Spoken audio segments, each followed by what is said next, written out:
だが現実の世界は私を裏切り続けた。1961年、私はキューバ、コスチノス湾に送られた。亡命キューバ人による祖国奪回の形をとった CIA のキューバ侵攻作戦。だがアメリカ政府は裏切った。腰抜けの大統領は航空支援を取り消し、部隊は孤立無援のままキューバ軍に壊滅させられた。私はそれを黙って見ているしかなかった。私ははめられたのだ。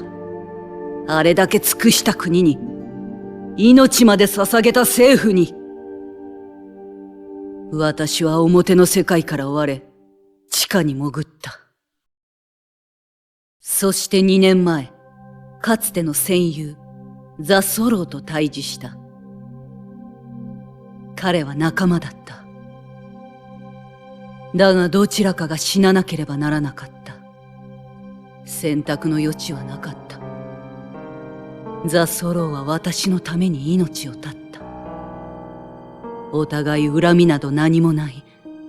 どちらかが死んでどちらかが生き残る。それが任務だった。その任務を私に与えたのが賢者たち。20世紀初頭、アメリカと革命直後のロシア、そして当時の中華民国を動かす実力者たちが集まった。後に賢人会議と呼ばれる極秘会談。その秘密協定が賢者たちの始まりだ。だが1930年代、彼らの最後の一人が死んだ。それ以降、組織だけが暴走を始めた。賢人会議はただの形骸になり下がった。今の賢者たちには正義も悪もない。あらゆる戦争のあらゆる局面で様々な国、組織につく。まさに戦争そのものだ。それが彼らの手口だ。戦争は犠牲をもって時代を変える。それは新たな衝突を生み、次の戦争を作る。この核分裂は巨大な螺旋となり、この先も永遠に続いていく。わかるか、スネーク。賢者たちは私を、そしてお前を喰らうことで、この輪を永遠に紡いでいくつもりなのだ。すべてを教えてくれたのは、私の父だ。彼は賢者たちの一員だった。そう。私は賢者たちの最後の娘なのだ。しかし、その父も真実を私へ伝えた後、実体のない組織に命を奪われた。だが、賢者たちが私から奪ったのは父だけではない。1944年6月、私とコブラ部隊はノルマンディー上陸作戦に参加した。V2 ロケット発射基地の捜索、破壊などの極秘任務に当たるためだ。当時私は妊娠していた。父親はザ・ソロー。出産は戦場でした。元気な男の子だった。だが息子は取り上げられた。賢者たちに。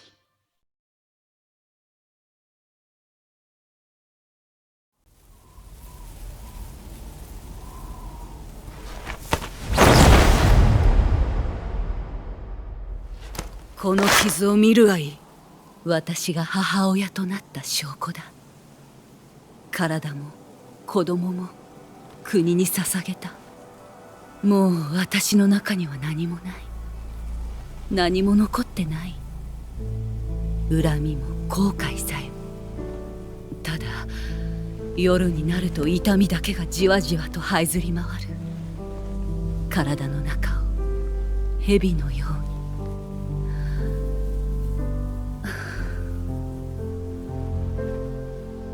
こんなに自分のことを話したのは初めて。ありがとう。黙って聞いてくれて。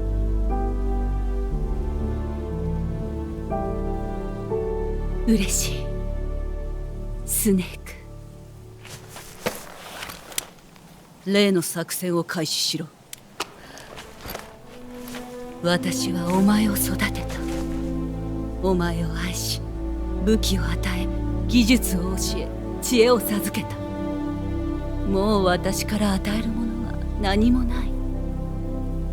あとは私の命をお前が奪え、自分の手で。どちらかが死に、どちらかが生きる。勝ち負けではない。生き残った者が後を継ぐ。私たちはそういう宿命。生き残った者がボスの称号を受け継ぐ。そしてボスの名を継いだ者は終わりなき戦いにこぎ出してゆくのだ。10分間時間をやろう。10分後にミグがこの場所を爆撃する。10分のうちに私を倒せばお前たちは逃げ切れる。ジャック、人生最高の10分間にしよう。オズ、お前は戦士だ。任務を遂行しろ。お互いの忠を尽くせ。さあ来い。くわよ。それでいい。スネーク、最後の任務を遂行しろ。それがアメリカへの、そしておそらく彼女への忠を尽くすことにもなる。ザ・ボスを倒すんだ。ザ・ボスが操るパトリオットの火力は強烈無比だ。打ち合いでは勝ち目がないぞ。まずはカムフラージュしながら身を隠せ。ザ・ボスの死角に回って隙を見て銃や CQC で攻撃するんだ。スネーク、ザ・ボスを見失ったら終わりよ。舞い落ちる花びらに惑わされないで。ザ・ボスの使っている銃は彼女が特別に作らせた世界に2つとない携行兵器だ。人はそれをパトリオットと呼んでいる。基本的には陸軍で研究中の XM16E1 の重心を短く切り詰めストックを取り除いたものだ。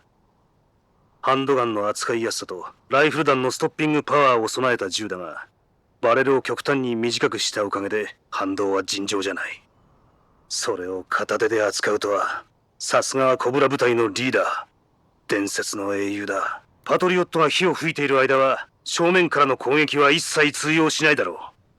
ザ・ボスの背後や側面に回って攻撃するんだ。いいな。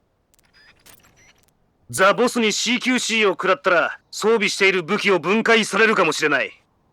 分解された武器はアイテムボックスになって辺りに散らばるぞ。すぐに拾い集めてくれ。スタングレネードやスモークグレネードで目くらましをかける戦術は有効だろう。ザ・ボスがあんたを見失っているうちに彼女の背後や側面に回り込んで攻撃するんだ。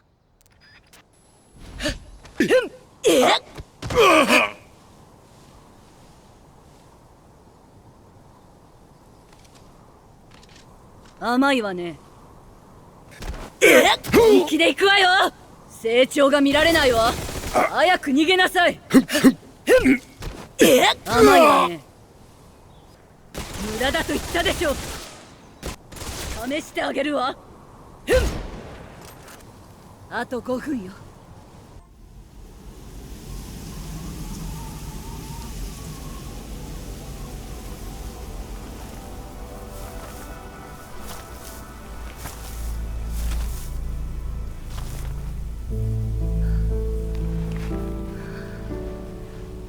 これが我らを救う。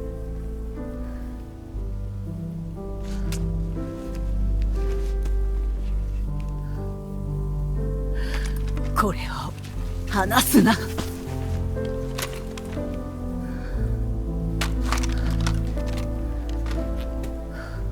パトリオット、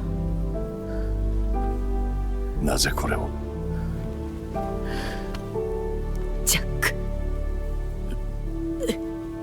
いえ、あなたはスネーク。素晴らしい人。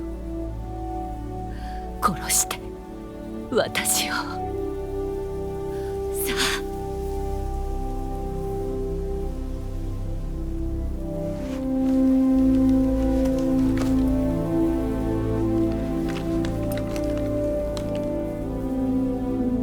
ボスは2人もいらない。蛇は1人でいい。